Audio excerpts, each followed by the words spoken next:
ஒரு மென்டர் ஒரு விமன் கிட்ட நிறைய மார்க்கர்ஸ் த்ரோ பண்றதுக்கு முன்னாடி இது நான் த்ரோ பண்ணதுக்கு அப்புறம் முடிஞ்ச அளவு நிறைய பிடிங்க, மினிமம் 5 நாச்சும் நீங்க பிடிச்சே ஆகணும் அப்படின்ற மாதிரி சொல்றாரு. 3, 2, 1 தூக்கி போடுறாரு. ஒரு மார்க்கர் கூட கேட்ச் பண்ண முடியல, டோட்டல் ஃபெயிலியர்.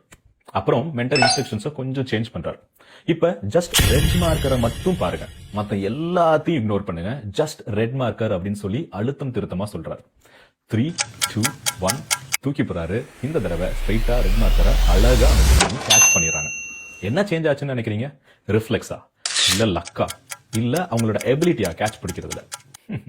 சேஞ்ச் ஆனது கிளாரிட்டி, டிரெக்ஷன் அண்ட் ஃபோக்கஸ்.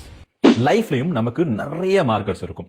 பிசினஸ்ல சக்சஸ்ஃபுல்லா இருக்கணும், கிரிக்கெட்டரா இருக்கணும், சிங்கரா இருக்கணும், டிரெக்டரா இருக்கணும் அப்படின்னு எக்கச்சக்க மார்க்கர்ஸ். பட் இதை எல்லாத்தையும் பிடிக்கணும் அப்படின்னு நினைச்சீங்கன்னா ஒண்ணு கூட பிடிக்க முடியாது. டோட்டல் ஃபெயிலியர் தான். இதை விட்டுட்டு உங்களோட ரெட் மார்க்கர் எதுன்னு நீங்க கண்டுபிடிச்சிட்டு அதுல மட்டும் ஃபோக்கஸ் பண்ணி எஃபர்ட்ஸ் போட்டு பாருங்க. கண்டிப்பா வெற்றி உங்க சைடு தான். பட் எனக்கு தான் என்னோட ரெட் மார்க்கர் எப்படி கண்டுபிடிக்கிறதுனே தெரியல ப்ரோ அப்படின்னு நினைச்சீங்கன்னா கீழே ரெட்னு கமெண்ட் பண்ணுங்க. நான் உங்களுக்கு உங்க ரெட் மார்க்கர் கண்டுபிடிக்க ஹெல்ப் பண்றேன். ஸோ இதே மாதிரி பவர்ஃபுல்லான வீடியோஸ் உங்களுக்கு வேணும்னு நினைச்சீங்கன்னா என்ன ஃபாலோ பண்ண மறந்துடாதீங்க. உங்களோட ஃபோக்கஸ் ஷார்ப் பண்ண டெய்லி உங்களை ரிமைண்ட் பண்ணிக்கிட்டே இருப்பேன்.